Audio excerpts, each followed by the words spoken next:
It is always game time. So we just played In or Out as we welcome in Robert Griffin Jr. III to play In or Out. You can check Out of Pocket with RG3 on YouTube, wherever you get your podcast. Good to talk to you again. All right. Are you in or out Sam Darnold staying with the Vikings? Oh, yeah, I mean, I'm out. I'm out on that. Okay. JJ McCarthy, people tend to forget about JJ, but I was a huge JJ guy coming out. I know why NFL coaches love him. He can make the practical plays. He's not a stat merchant. He's not worried about those types of things, but he can also make the off-schedule play and has the athleticism and the mobility that you look for. Sam Darnold, in my opinion, I don't think that his fall off was as big, Dan, as people are making it out to be. I think the 18 weeks of the season or the 17 weeks of the season that he played well still are gonna, help him in free agency. But I do not think that he'll be back with Minnesota. Are you in or out that the Cowboys' Dion Sanders story is a real story? I'm in with an asterisk. I've talked to Dion, and I knew this months ago that the only way he'll go to the NFL is if he has an opportunity to coach his sons, and he's been very adamant about that recently. It wasn't my information to share at the time, but I don't think he's gonna go to the NFL just to be an NFL coach. And he doesn't want to chase after his sons. He's set them up to be in a position where they can be highly drafted if you're Shadur, and Shiloh will have a chance to go play in the NFL as well. But I'm in. I think he's the best option. And Dan, I got to say, I was the first person to say it when it wasn't popular last year on the set of Monday Night Countdown. So I'm in on that. Yeah, I've been saying all along that I thought that there was something up with him with the Raiders if they were going to get the number one pick, and Dion could have gone there and taken his son number one. Could you have seen that scenario? Because I thought that since Tom got in there as the part-time owner, minority owner.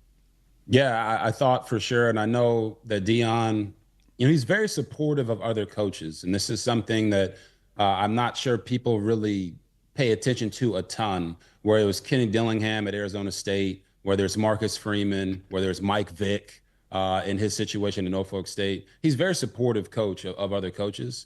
And he didn't want to undercut Antonio Pierce. So I remember they were at that banquet a few weeks ago when Pierce was the coach, and he was like, hey, draft my son, blah, blah, blah, because he wants his son to be in a situation that, Tom Brady being there, having influence, mentoring Shador would be great. So I was in on that as well. I didn't think that Dallas was the only place that Dion could go and be a head coach in the NFL. But I did think that before this season, they should have fired Mike McCarthy and hired Dion to bring an identity and a culture there to Dallas of winning that he's brought with him to Jackson State and now also to Colorado. All right, are you in or out Shador pulling an Eli Manning if Tennessee or Cleveland were to draft him? Man, I think I'd be in. I'd be in because at the end of the day, I'm a player empowerment guy. And it's funny because last year I said that Caleb Williams should have pulled an Eli Manning on the Chicago Bears. And a lot of people got upset with me. But, Dan, I don't know if you noticed, I ended up being right about that. And the bottom line is structure matters. Who the coach is matters. Who you have around you matters. And if Shador, because he's a grown man, feels that Tennessee or Cleveland are not the right place for him, then that's his decision to make. I, for one, believe that they're not the right place for him. So I'd be in on that. Who has more to gain from a win this weekend in Buffalo with Josh Allen, Lamar Jackson? I think Lamar Jackson has more to gain. If you look at their playoff numbers, Josh Allen has a quarterback rating over 100, and his kryptonite has really been Patrick Mahomes and the Kansas City Chiefs. Lamar's kryptonite has been his second playoff game and just his success in the playoffs altogether. So I think if Lamar loses, you will see, or should I say the Baltimore Ravens lose, because quarterbacks don't win and lose games, But if the Ravens lose, you'll see a lot of people come out and destroy Lamar Jackson. And in this case, I would have to agree that it's warranted. This is an MVP showdown. And Dan, I wish the trophy was on the line in this game, because that would be just add so much more intrigue to it. But I do think Lamar has more to lose. But I don't think the game comes down to Lamar or Josh. I think it comes down to Derrick Henry and James Cook. And I believe that's the matchup between those two, and the offensive lines up front will determine who wins the game. Talking to RG3, fill in the blank. Justin Herbert is blank. Justin Herbert is Phillip Rivers. That's what he is right now. And Phillip Rivers is that a compliment? It is a compliment. Dan, would you love to have the career that Phillip Rivers had? Compared to who? I'm asking you, just as a fan, as a guy who's covered the game, would you love to have the career that Phillip Rivers had? I would take Joe Flacco's over Phillip Rivers. Yeah, but you're not answering the question. Okay. Right? Would you? I think that most fans, I would take Phillip Rivers' career. Yes. I think most fans would take Phillip Rivers' career. So when you say, is it a compliment? I'm saying it just depends on how you're looking at this. Is it a compliment to, or would you rather have Phillip Rivers' career or Peyton Manning's career? Peyton Manning. So for Justin Herbert, he has to decide at some point. It can't be everybody else's issue anymore. He's had 3 head coaches and 4 offensive coordinators. Every single coach he's had has been blamed for his lack of success in the playoffs. He throws 4 interceptions. Not every single one of them were on him. I'm not going to go so far as to say that he is not a good quarterback, because he is a good quarterback. But at some point, when it's nut cutting time, he has to step up in the playoffs, and it can't be, well, it was this coach's fault or that coordinator didn't get it done. And now I'm hearing people talk about Greg Roman again, and Greg Roman is the issue. He didn't do this, he didn't do that. And I just look at it and say, okay. Herbert is not blaming. No. The media is making excuses for Justin Herbert. 1,000%. There's a difference in that. Okay. I agree. I want to be very clear there. Justin Herbert took full accountability and responsibility after the game for how he played. This is not a Justin Herbert thing. It's more of a us thing, right? In the media, we're all in this together. We got to be able to hold him accountable to the same lengths that we hold Lamar Jackson, Dak Prescott, or even Peyton Manning when he was early in his career, didn't have a ton of playoff success. Herbert is now in that realm where he's going to make a decision. Is he going to be Phillip Rivers, or is he going to be able to turn the corner and be a Peyton Manning type? But I think when you lumped him in with Dak Prescott and Lamar Jackson, to me, they shouldn't be lumped in, because Dak is the quarterback of the Cowboys. Yes. Always going to get more credit and more blame. Always.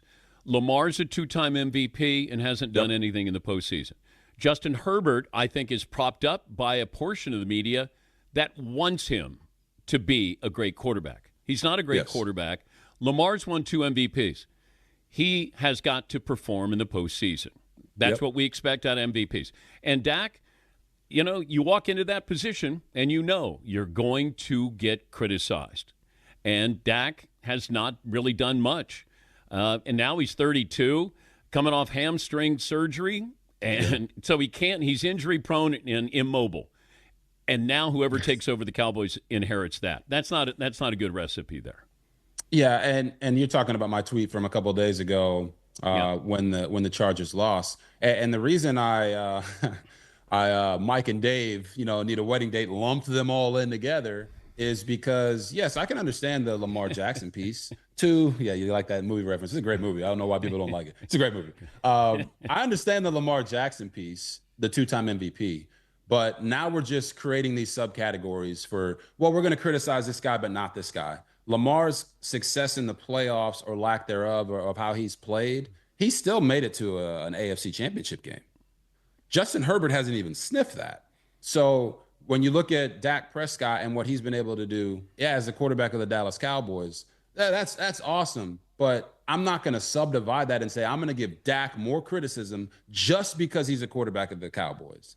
I'm going to give Lamar more criticism despite the fact that he's done more than almost every quarterback in his draft class when it comes to his success on the field. Justin Herbert has unbelievable stats. You probably know all of the NFL records that he's broken, from passing yards to passing touchdowns to wins and everything in between.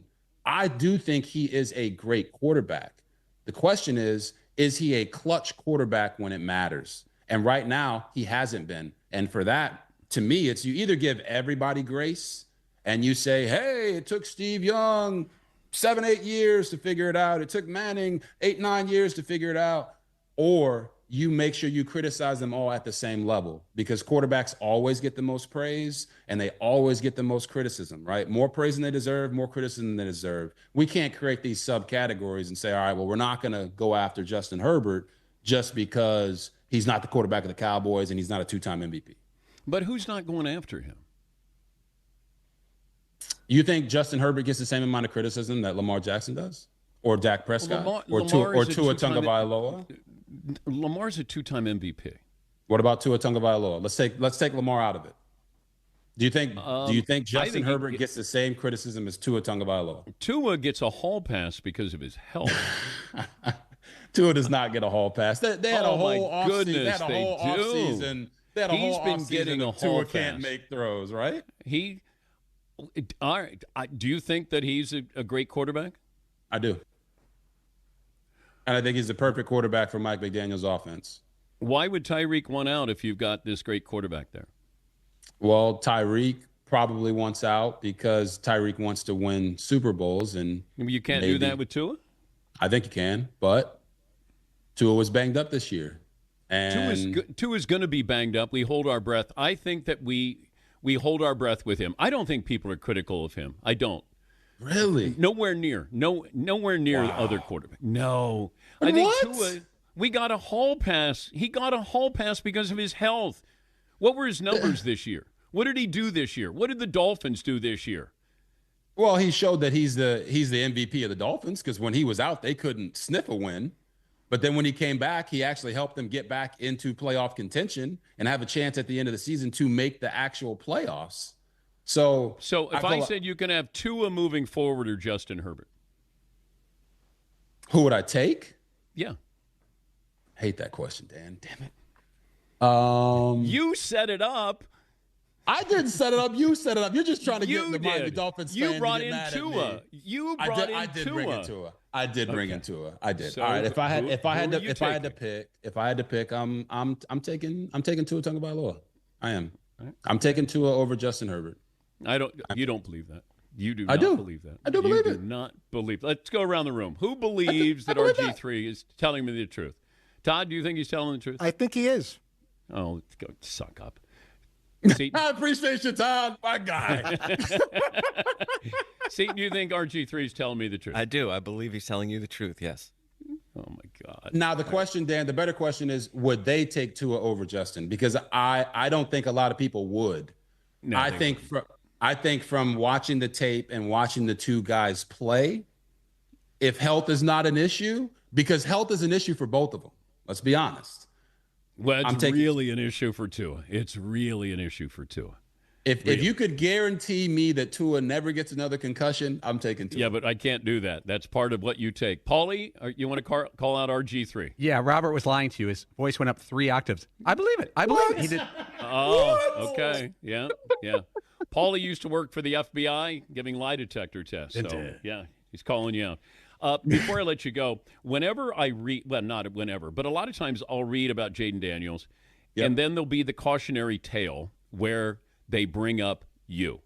That, you had this meteoric rise. You were Jaden Daniels before him, but is it fair to bring you up as a cautionary tale, yes, playing for the same franchise, of getting hurt or putting yourself at risk with the way you play? No, I don't think it's fair at all. I don't think it's fair to Jaden. I don't think it's fair to the Commanders organization, because there's this thing that I said in the offseason that I got much maligned for about the Chicago Bears and how their structure wasn't conducive to a young quarterback being successful. And the caveat to that, or should I say the example off of that, was how well Washington was built. New head coach, new GM, new ownership, new offensive coordinator that knew how to utilize a mobile, dual threat, triple threat quarterback like Jaden Daniels. and veteran leadership on the team, bringing in Bobby Wagner, having Austin Eckler in the running back room, Brian Robinson being a bulldozing ram, having Scary Terry at wide receiver. All of those things made Washington's situation so much better. And when you look at my situation when I came out as a rookie, I was with an owner in Dan Snyder and a head coach in Mike Shanahan who were feuding. I did not know that at the time. I was just a young 22-year-old kid. But there was not the uniformity throughout the organization that Washington has now.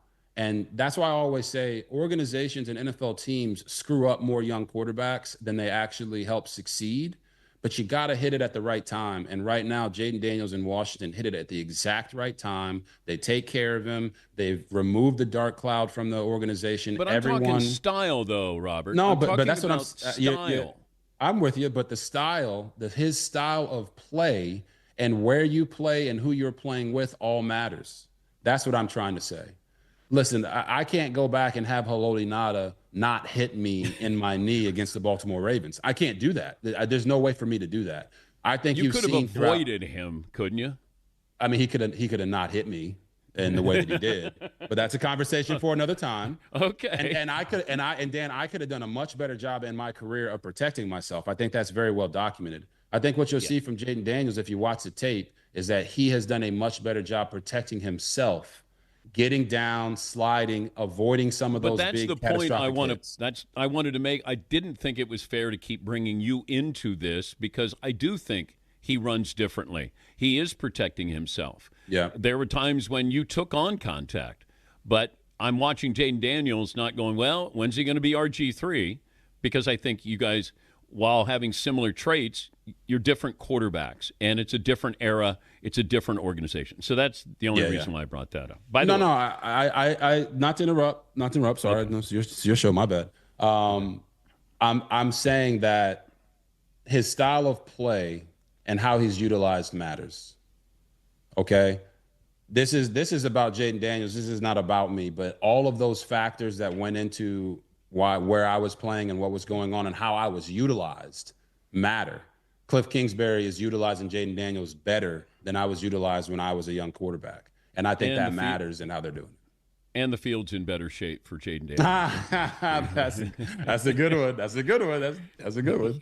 He's RG3. Check out his podcast, Out of Pocket, with RG3 on YouTube, wherever you get your podcast. Great to catch up with you. Thanks as always. Appreciate you, brother.